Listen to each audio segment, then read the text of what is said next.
Tanganyika TV, kwa pamoja tukupashe. Jina langu kitaka kulijua, naitwa Jaguar Dominique the boss. Niko na rafiki yangu hapa, atajitambulisha vile vile, na najua mwenyewe mnamfahamu, anaitwa Omari Rashidi. Tutakwenda kudadavua vitu kadhaa ambavyo vinatokea nchini Kongo. Maswali ni yangu na majibu ni yake Bwana Omari Rashidi. Karibu sana. Asante vile vile, mimi nashukuru. Asante sana. Nashukuru kwa kuniita mara tena. Unajua radio ukiona unaitwa la kwanza la pili, yani unaonekana una mchango ambao unaweza labda kuchangia kutokana na hali halisi yenye nchi yetu iko inaendelea. Mimi nashukuru sana kwa kuweza kunisamini, na vile vile nasalimia wakongomani wote na jamii yote ya Waswahili. Juu tukisema wakongomani, kuna nchi nyingi wanatufuatilia ambao inaongea Kiswahili, na ndio kwa maana tunaona ni lazima tuongee Kiswahili ili tuweze kuongea na wengine watuelewe, kwa sababu kuna radio nyingi Kongo zinaongea, huwa wafuatilie, wanasema wale wanaongea hivi na hivi. Kwa majina vile vile kama vile ulivyosema, mimi naitwa Omari Rashid, ndio jina yangu. Ni mkongomani wa baba na mama. Gisi serikali ya leo inapenda kusisitiza kama mkongomani wa baba na mama. Yes. Asante sana. Asante sana ndugu yangu Omari Rashidi. Kwenye meza yetu hapa tuna maswali kadhaa ambayo tutakwenda kuwapa watazamaji wetu, na nafikiria nimetangulia kusema kwamba maswali ni yangu na majibu ni yako, ili tuweze kuelewesha ndugu zetu hali halisi inavyoendelea kule. Na bila kuchelewa, ndugu yangu Rashidi, kuna mambo ambayo yanapitikana nchini DRC. Zaidi sana ukosefu wa amani hakuna. Sijui kwa ufahamu wako, ukosefu wa amani umekosa vipi kwa muda mrefu nchini DRC? Karibu. Mimi nafikiri nitaenda haraka kidogo, kwa sababu swala la amani tumeshaliongelea. Ndio. Na nayo inaendelea vile vile mpaka leo. Ndio. Kama vile vipindi vilivyopita tulisema amani ilianza kwa muda mrefu. Wakoloni wenyewe walitukosesha amani. Tukalomba uhuru, paka wakamua baba yetu ambaye tulombea uhuru, ukosefu wa amani. Lakini amani ambayo tulikuwa kuiongelea ni hapa 96. Ndio. Wakati mzee Laurent alikuja, ikaenda kisi wa baadhi ya wakongomani wanajua, alikuja na jeshi ya kigeni, wakarudi wakamua. Hali ikaendelea hivyo hivyo mpaka leo tuko tunaongea. Ila amani kwa sasa hivi, kitu mimi naweza nikaongelea kutokana na hali halisi ambayo iko leo, ni udhaifu wetu wenyewe wa Kongomani ndio unafanya wageni waweze kutuingilia. Udhaifu wa Kongomani kinamna gani? Kwa sababu madaraka atuibebe madaraka kwenda nao kitaifa, au kubeba mapato ya nchi, au nchi ya kila mkongomani ajisikie kama nchi ni ya kwake. Yani inakuwa ni baadhi ya kundi ya watu wakishachukua madaraka wanaambia wenzao kama watumwa. Na ndo ile inaendelesha, kwa sababu tukienda kufuatilia hata mzee mwenyewe Laurent, kama Mobutu angekuwa nasikia ile kipindi, sidhani kama angeenda kukubali wampe jeshi ya kigeni ili awe amfukuzi. Kwa sababu alikataa demokrasia mkipindi cha uongozi wake, akaona udikteta unafaa. Na ndo kwa maana mtu sasa kipindi unaanza kutafutwa ya kwamba wewe ni muasi, na yeye anajua sasa mimi muasi nikishikwa nitafungwa au ni uao, akabidi akimbie. Na kule sasa akaenda kukutana na taarifa nyingine, unajua bwana wewe ni mzuri, unaona wewe unaweza, ni mfanya siasa mkongwe. Kwa hiyo tuko tayari kukusupport, tutakupa jeshi, tutakupa uwezo, pesa, ili uweze ufukuze nani? Huyo dikteta ambaye yuko ndani ya nchi. Ambao aliingizisha ule mwanya ni mwenyewe Rais Mobutu ambao alikuwepo. Lakini angeweka wakongomani wote pamoja na kuonesha kama nchi ni ya kwao, na kuwa na muda wa kusikiliza wapinzani, nafikiri kile kitu kisingetokea. Ndo kile ambao kiko pale. Sijui labda kama naweza nikaongelea vile vile kwa kinachoendelea kwa rais ambao tuko nao leo. Yes. Na ndio hiyo kwa sababu basi kama tukienda bila kuchukulia kwanza muda sana wafuatiliaji. Mzee Laurent Kabila balimuua. Baada ya kumuua Kabila, mtoto akachukua madaraka. Sio kwamba kuchaguliwa pana. Nile kuona baba anauawa au rais anauawa madarakani, yeye akachukuliwa. Wakati anachukuliwa, ndo akakaa gisi alikaa, na hata kama tunamhesabiliaka miaka 18 ni basi, ni mtu ambao huwa halalamiki. Kwa hiyo ameonyesha nusu ya uongozi kwamba kiongozi sio mtu wa kujitetea sana. Kiongozi ni wa kukubali mazuri na mabaya, ambao tunajua kutoka 2001 mpaka 2006 hakuwa rais peke yake, walikuwa marais 4 kuchanga yeye ndio 5. Lakini wale wengine wote hawaongelekaki, wakati nao walikuwa wanapata mishahara na alikuwa na makundi ya watu ambao walikujaga nayo. Ukifuata hata wanasema no, Kabila alileta wenye Rwanda akatuingizia wageni. Tunajuza ule ugeni Kabila aliuingizaje. Tulikuwa na Jean Pierre Bemba, alikuwa rais makamu. Tulikuwa na Nazarias Ruberwa, alikuwa rais makamu. Tulikuwa na nini huyu nini siyo nani huyu Artiri Zaidi Ngoma kama sidanganyike, na Abdoulaye Mdombas kama sitadanganyika. Nazarias Ruberwa, Jean Pierre Bemba, Artiri Zaidi Ngoma na nini huyu na nafikiri kipindile na Abdoulaye Mdombas kama sidanganyika. Ilikuwa 1+4. Ndio niko nasema wale 4 kuchanga yeye Joseph. Kama wanasema 1+4, yani kulikuwa makamu 4 na Joseph ndio 5. Ndio Ambao waliongoza nchi kuanza 2001 mpaka 2006 uchaguzi wa kwanza. Lakini wale wote hawatajiki kama wao walichangia kwa desordre, tunaweza tukasema au kwa vurugu ambao iko ndani ya serikali ya Kongo. Kwa sababu Bemba wakati alikuja na Waganda, ndio jeshi ilimsaidia kupigana. Mlikuwa Waganda ambao walikuja wana jeshi na wengine walitumika kwa administration mbalimbali au mvitengo mbalimbali, na walikuja waliingia ndani ya serikali mpaka leo wako. Hakuwataja kama jina mpaka leo. Wako mule. Azarias alikuwa na wao kwa sababu alisapotiwa na Rwanda. Rwanda walipewa, alileta jeshi na wengine ambao walimsupport.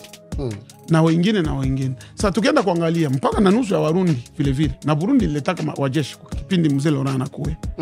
Lakini ile mzigo wote alipewa Kabila. Kabila hakuna siku alijitetea kusema mbona Bemba alikuwa na Waganda? Kwa nini ammuta yake nini? Yeye alikaa akamezi. Ila alifanya kile aliweza, alikubali wao viongozi 4 na wakagawana vitengo ili waweze kwenda kwenye uchaguzi. Sasa leo tunaongelea kwanza rais ambao tuko naye. Rais ambao tuko nayo, kitu ambao kinatuletea shida sana bila kuchukua muda. Ni kaonevu ile wanaita filtration. Filtration ni kaonevu ya kusema inakuwa turu yetu. Unajua kiongozi ni mtu ambao anakuwa na lugha ya upatanishi. Kiongozi ni baba wa taifa. Na mtu akishakuwa rais huwa hana kabila. Mtu akishakuwa rais huwa hana chama. Akishakuwa rais anakuwa rais wa chama tawala, wa wapinzani, wa watu wote. Ni vitu ambavyo viko tofauti kwa sasa hivi. Ndio kwa sasa hivi tukienda kuangalia kama kutakuwa ni vitu ambavyo tutakuwa labda tunaenda pembeni, wafuatiliaji wataenda kutukomenti pale na watasema kama ni uongo. Mimi nafikiri kwa sasa hivi Kongo vitu haviko sawa, kwa sababu mtu ambao leo tunaenda kusema anaenda kujiunga na M23, kwa sababu kipindi M23 walisema tunapigana Kongo kwa sababu Kongo huwa hawatushike vizuri. Ndio tunaweza kutukuta ndani yao mko watu ambao wanashakiwa, lakini ndani ya M23 mko Wakongomani. Na njoo yale. Kwa sababu gani? Wewe unashika madaraka, vitengo vyote muhimu ndugu zako ndio unaweka. Kama tukisema ndugu yako wa kabila ndio unaweka, ambao sio vibaya. Na hata kama ukioka ndugu yako wa kabila, ila inabidi sheria ndio ifuatwe. Mtu akifanya kosa inabidi sheria ikuwe sheria kwa watu wote. Tukienda kuangalia hata maneno juzi hapa, kila mtu alifuata na hakuna ambaye aliongea. Ambao ameongea nini? Augustin Kabuya. Kabuya anaenda Katanga anaongea nini? Anaambia ndugu zake wa Kasai kwamba mwe mlikimbiaka uchawi na njaa kwenu mkakuya huko Katanga kwa kutafuta kazi. Baba zenu walikimbia Kasai mkakaa kututangaza kama sisi ni wachawi. Njoo niko na nukuu maneno ya Kabuya, sio mimi ambaye naongea. Ni Kabuya ndio anaongea maneno. Wale ndugu zake ukifuata maneno yenye Kabuya aliongea, ni maneno ambao ni mabaya sana ya kuweza kutenganisha watu. Wakasai wanatakiwa kuishi sehemu yote, Kongo ni ya kwao. Lakini kwa sababu gani yeye anaenda kuambia wale Wakasai kule Katanga, mwache watu wa Katanga wafanye mambo yao, nyinyi ni wageni. Aliwaita neno immigrant. Ba immigrant mkifaransa ni kusema kama ni wahamiaji. Namna gani mtu atakuwa mhamiaji ndani ya nchi? Ndio maneno ya utawala wa serikali mpya ambao tuko nao. Ni watu ambao huwa hawa control maneno. Wanaweza kaongea na hakuna ambao wanawafuatilia. Kabuya aliongea, hakuna ambao alimfuatilia. Ila kabila nyingine akikuwa mtu wa upinzani, kiongozi wa upinzani akijaribu kuongelea ile jambo, mara mbili iko gerezani. Tukienda kuangalia kama Mkebai ni Mkasai, Mike Mkebai. Lakini kwa sababu kukataa kuwa pamoja tu na Tshisekedi iko na Moise Katumbi, hakuna kitu aliongea kushinda vile amboka nini Kabuya ameongea. Mike Mkebai leo iko tena, alikuwa ako nini wanaita mbunge, lakini na ubunge wake wote alienda gerezani. Mpaka leo hayawata kusamba. Tafadhali, mpaka hapo ina maana unaona hizo zote zinakuwa ni elema au pointi ambazo zinasababisha ukosefu wa amani, au unasababisha unachochea ukosefu wa amani nchini Kongo. Ndo kitu niko naongea, si ndo amani kukosa. Una filtration ni kwamba nikiona mimi nguvu ya kupigana na wewe sina, mimi naenda kwenye na mimi nitasaidiwa ili niwe na nguvu ya kugombana na wewe. Si ndio maana nasema Mobutu angekuwa kama alikuwa na uelewa, kama leo Kongo hii yote uasi usingewepo. Kwa sababu Kongo haikuwa ya Mobutu au tuseme Zaire mwile kipindi. Haikuwa ya kwake. Ni nchi ya Kongomani. Yeye alitakiwa tukwambia, kwa hiyo mnaonaje uongozi wangu ubaya uko wapi? Mimi niko naona Tanzania ukifuata Mama Samia hapa. Profesa J ni mtu wa Chadema. Amegonjwa, ila serikali ya CCM ilikuwa inagaramia shindano sijui ya milioni 50 kila wiki. Unasikia ile gharama? Yes. Ila leo kwetu Kongo, Sheribe Okende alikuwa nani? Anauawa mnamuna ambao kila mtu aliona. Ameuawa. Mekilioni kuanza miezi 8 amekaa. Hata serikali ya Kongo hata dola moja ilishinda kupatia mtu ambao alikuwa waziri mstaafu, alikuwa mbunge. Mtu akishakuwa mbunge si ni mali ya serikali. Na anapopatana na ajali ya kuuawa kina mna aliuawa. Sasa serikali inaweza kashinda hata kuzika mtu. Ila familia inahakikisha kwamba hakuna serikali haikuwahi kuchangia chochote. Na ndio maana tuko nasema ubovu wa uongozi na usalama ni vigumu tuupate. Na ndio maana nimesema Mobutu angekuwa vizuri na Kabila, bingeenda Kabila asingekuwa muasi. Na Wakongomani ukifuata ile kipindi wa Zaire, tulimpokea mzee Kabila kwa kuimba kama Kaporale Mobutu. Yeye alikuwa anaitwa Marshal. Tukaanza kumuita Kaporale kwa sababu alifanya hali yenye wananchi walimchoka. Ndio. Mpaka wenye Rwanda tukuangalia watu gani analeta. Sisi tuliwapokea, walikuwa wanafika vijijini mpaka mchele, ndizi tulikuwa tunawapa kwa bure. Karibu baba, mimi mtutoshe nani? Huyu dictator. Unaona kile kitu. Ndiyo. Na njoki kinaenda. Leo Nanga ndio mtu ambaye aliandama uchaguzi. Baada ya Nanga aliongea kweli na sio siri. Kitu kingine tunakuwa tunakiongea wazi. Kati ya serikali na Kabila Tshisekedi na Kabila kulikuwa mapatano. Na hakuna mkongomani mwenye anaweza kusema kama uchaguzi wa kwanza hata huu kwamba Tshisekedi alipita. Tshisekedi hakupita. Ila wakongomani waliona Kabila pale kwenye amefikia hawezi tena kuzidisha pale. Kwa hiyo tupate kwanza mwingine mwenye anaweza kufanya nini? Anaweza kaleta labda mabadiliko. Na ndio maana unakuta wakongomani walisema terme, walikuwa wanasema Mlingala kusema total nani Azama na Mboka. Banajua baba yake, banajua mama yake, wakasema basi hata kama aliingia mnamuna yenye sio halali ili tumwangalie kwanza tuone namna gani ataenda. Nini kilifuata sasa? Wale wote ambao Kabila alikuwa anatumika wote ndio alihamisha. Ndio ambao alikuwa anatumika nao. Yani ni mchezaji tu kubadilisha jezi akaenda kule. Nanga leo alianza kufuatwa na watu ambao walitoa nini maamuzi au kukubalia kama Tshisekedi inabidi awe rais. Ule John Numbi naye alikuweko. Na ndio alikuwa generali ambao alikuwepo mwile kipindi. Lakini mtu wa kwanza kufuatwa ni ule. Ni John Numbi. Akaangalia ndugu tunampa madaraka sasa inakuwa namna gani hivi? Numbi akakimbia, akatoka, ndio wanaenda kufanya ile filtration tuko tunaongea. Leo Nanga iko wapi? Iko na M23. Hapo. Kwa sababu hapo tena kutatokea swala, sababu umemtaja Corneille Nanga. Corneille Nanga naona sasa hivi bakteri politique congolais wengi sana wameanza kumjoin, wameanza kumfuata kwenda kujiunga nao na kufanya chama cha M23 kiwe kikubwa sasa hivi. Unaweza ukaniambia tatizo sababu ni nini? Sababu ndio ile niko naongea. Ndio. Kwa sababu kama niko narudilia pale chimbuko ambao tuko nayo, mwenye iko naleta hii mambo yote ni rais ambao tuko nayo. Ni Tshisekedi. Juu nikitosha kwanza Nanga nimweke pembeni. Tshisekedi na nini na Kamere walienda Nairobi kwenda kutafuta madaraka. Walikuwa na makubaliano, kila mtu aliyua ya kusema wewe wakati utachukua kipindi cha kwanza mimi nitakuwa waziri mkuu. Baada ya miaka 5 inafuata ni ya kwangu. Ile ni makubaliano walikubaliana Tshisekedi na Kamere. Nini sasa Tshisekedi alimfanyia Kamere? Baada ya kuchukua ndugu zake akawaweka extense yote ya juridiki, akabaweka sio bondo walikuwa hakimu wakubwa, sijui kama ndio inaongeleka hivyo.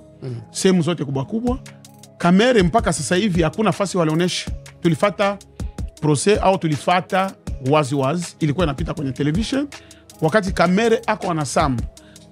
Vital Kamere alikuwa anaonyesha document ya kwamba na hakuna mwali proof gisi Kamere aliiba hizo pesa. Hakuna. Ila ilikuwa ni njama ya kufanya nini? Kumnuire au ya kumchafua. Kumshushia heshima yake. Kumshushia heshima mbele ya Wakongomani aonekane mwizi ili asikuye kudai tena ile patano malifanya na Kisekedi. Sasa Kamere ni mtu mwenye huwa asemi sana. Na ange sana na mtu mwenye apende kujitetea. Huwa anajitetea usiku. Ange sana ukiona mtu mwenye asemesemi sana ni mbaya sana ndani ya siasa. Kama vile tunamuita baba wa taifa Putin. Ni watu ambao wasemi sana. Wao wanaongea kwa vitendo. Kamere iko pale anajua kwamba mimi nimeshachafuliwa na siwezi nikabakia hivi. Na ile ni kila kitu, ni kitu kibaya sana. Kuheshimu mikataba ni kitu ya maana. Tunaacha Kamere tunakuya Corneille Nangaa. Nangaa Kisekedi alikuwa anaenda kwake. Picha zinazunguka. Na hata baada ya hapa naweza nikakutumia. Na utaonesha Wakongomani picha wakati iko naenda nyumbani kwa Corneille Nangaa. Wakamtengeneza namna tuko tunampa nani? Namna atapewa madaraka. Na ndani ya madaraka ili inaeleweka, hata hapa Australia kwa tunaishi. Madaraka inapobadilika kuna vitu vidogo vidogo venye hauwezi kufuatilia kwa sababu siasa ni lazima mtakuwa matatizo madogo madogo. Yenye wewe ambao unakuja sio kwamba utafuatilia kila kitu. Labda mtu alifanya nini? Ameuza nchi kwa mfano, akakuwa mtu kuna vitu vikubwa ambao wanafuatiliaga mtu. Lakini sasa Nangaa alienda kujikuta anakosa usalama. Kitu cha kwanza, mikataba walipatana na Kisekedi alienda nchi. Kitu kinatokataa. Nangaa mpaka leo akafanya nini? Akaenda kuunda hiyo kikundi ambao ameunda kia Alliance Fleuve Congo. Swali yako uliniuliza ya kwamba umesikia tetezi, sio kwamba ni tetezi. No. Na ni wengi wale ndio mko naona wanajitokeza. Ambao wako chini, kuna makundi sasa hivi wako Kigali, kuna makundi iko Kampala. Kuna wengine wako humo serikalini muda. Na kitu gani kinawapush? Ndio niko naongea neno filtration. Kisekedi anabeba Kongo anaanza kuipeleka kama vile ni chef ni kome. Donc Kongo anaanza kuichukua kama ni urisi wa baba yake. Donc yeye yuko kwamba Kongo ni ya Wakongomani. Donc yeye anabeba Kongo inakuwa unajua watu waliangalia. Wakasema haina shida. Unaweza kutumika na ndugu labda ni kwa usalama. Tunajua Kongo mlikuwa rais ambao alikamata muda mrefu. Na yeye akitumika na ndugu zake hajawa makosa. Lakini kama unatumika na ndugu zako sinabidi basi baoneshe mabadiliko. Ndio.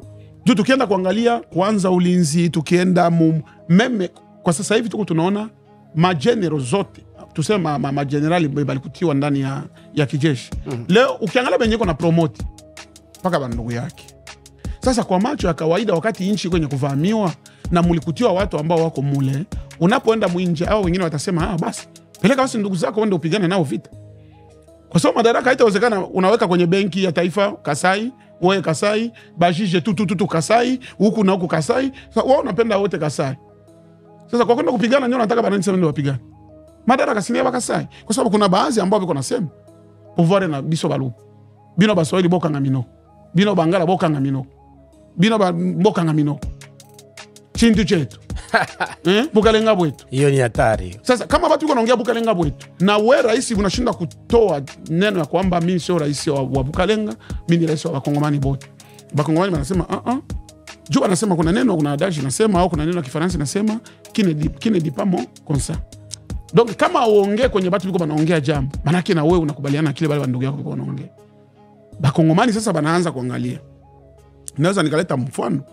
2007 kama sidanganyiki, wakati Barcelona inaingiza shida kati ya Rijkaard na Ronaldinho, timu ilikuwa inapigwa mpaka kutaka kuchanganikiwa. Kwa sababu ya nini? Mahusiano. Huyu ni star wa timu na huyu ni coach. Huyu akasema nitakuonesha niko coach. Na huyu akasema huyu ni coach una suti nje. Wewe na wewe au ingie mdimbani. Twende sasa. Coach alifukuziwa. Ndio kitu kiko kinaenda. Ndani ya siasa au ndani ya nchi muongozi. Baba wa taifa inabidi unakuwa na lugha yenye uko naongea upatanishi. Haijalishi namna utapatia watu madaraka kisi unaona, ila lugha ambao uko nazitumia zinakuwa ziko zinaenda. Kuna baadhi kama leo hapa juzi Ari Majina yanaenda. Kuna kijana ule Majina yao njoko nanikimbia. Sio, kuna kijana ule wa Kolwezi ambao alienda alikuwa ku PPRD. Kuna mwingine wa Jean Pierre Bemba Sai wa kwabo na wa village moja. kijiji kimoja na Kisekedi. MLC. Ile haiwezi kaongeleka. Na ukienda kuona media za Kongo, neno yenye Kasai akifanya makosa, betri zinakuwa zinaisha. Pale wanakuwa kama umeme hawana. Lakini mtu mwingine akifanya kajambo kadogo, fata ya Halima utasikia kisitaongeleka. Lakini ya ule ambao alifanya paka na press Ubelgiji, kuonesha namna gani na competence na hali mbaya ambayo nchi iko naongozwa, watu wanaenda kule. Kile kinaendeka, kile kinaleta hivi vyote ni rais ambao tuko naye. Mtazamaji wa Tanganyika TV, ni liko wazi kwamba ndugu yetu Omari Rashidi kwa uelewa wake, ukosefu wa amani kwetu au nchini Kongo unasababishwa na rais incompetence. Twende vile. Sio hata incompetence, maana vyote yeye anachanga vyote. Maana incompetence tukienda mkiswahili ni mtu mwenye hana uwezo wa kuleta suluhisho. Ndio incompetence. Sasa yeye ni mbaguzi. Yani haleti umoja ndani ya wanakongomani. Yani umo ndani kuna siasa za kabila kwanza, kupendelea ndugu zake, kuchukua madaraka kikabila yake, kwamba madaraka ni ya kwetu, hakuna mwingine anaweza kutuzidi. Sawa. Sasa akaanza kushindwa kujua kwamba Kongo tuna makabila 450. Na ndani ya makabila 450 kama kitu kinaitwa nation au nation, maana ni kwamba Mzimba alikuwa na mlima wake, Mugembe na mlima na Mfulero ndio balichanganaka pamoja wakasema tuunde nchi. Hiyo nchi sio kwamba tulienda kuirisi. Ni tulikutiwa, kila watu walikuwa na kivyao. Lakini tukakubali, wanasema volonté de vivre ensemble. Une nation c'est la volonté de vivre ensemble. Kila watu walikuwa na vyao, bakakubali kuwa pamoja ili tuweze kuishi kwa amani. Ukipewa madaraka sio uchukue madaraka yako initembea moja hapana. Madaraka ni nini banaita, nilikuwa nafuata hayati Magufuli alikuwa anaongea ya kwamba madaraka ni, kuna neno la Kiswahili ya kusema ni zamana, okay. Kusema madaraka ni zamana ni kitu ambacho na kipindi, baada ya miaka mitano kama ni 10 utatoka na kuwa mtu wa kawaida. Ndiyo. Na tunakupa heshima kama mtu ambaye tetea nchi. Hiyo sio ushefu kutimia ambao wewe mpaka ufe mtoto wako achukue. Sio hivyo. Sio hivyo. Sasa kitu kinamponza rais ambao tuko nao na ndio ile. Na ndio kwa maana na watu wengi wanajua hiki kitu. Hata kama atapanda, atashuka, itakuwa vigumu amani kupatikana. Muhiyo style ya uongozi. Labda abadilishe. Siasa za ukabila na kujimimi, kukamata nafasi ya rais, watu wa kabila lake kuitumikisha kwamba wamechukua ni vyao, kutokuheshimia haki za wengine na kuwatendea visivyo, ni sababu kubwa ya kukosa tena amani nchini kwetu Kongo. Vile vile na siasa ambazo ni za ukabila vile vile zinasababisha watu wanatoka serikalini na kwenda kujiunga na wahasi. Habari za muda huu mpendwa mtazamaji wa Tanganyika TV. Kwa jina naitwa Suzana Mbokile, natokea kitengo cha biashara na manunuzi hapa Tanganyika TV. Nipende kuchukua fursa hii kukaribisha hewe mfanyabiashara kutangaza biashara yako pamoja nasi. Maana katika ulimwengu huu wa sasa, media kama Tanganyika TV ndio mahara pekee ambapo unaweza kukuza na kuendeleza biashara yako. Haijalishi ni biashara ipi unayofanya, ina mtaji mkubwa au mdogo. Tanganyika TV inaweza kukuweka karibu na wateja wako na kukuza manunuzi ya bidhaa zako unazouza. Hebu fikiria, hata vikundi vya maendeleo tunawezaje kuendelea bila kujitangaza? Karibu utangaze nasi, hewe mfanyabiashara, mjasiriamali, mwanamuziki, wanasiasa na wengine wote, karibuni sana sana sana. Unaweza kuwasiliana nasi kupitia namba zetu za ofisi zilizopo hapo chini. Hata kama una matangazo, Tanganyika TV tunaweza kukutengenezea, kwa sababu tunawafanya kazi na madirekta wabobezi waliobobea katika shughuli za video production na graphic design. Tanganyika TV, kwa pamoja tukupashe.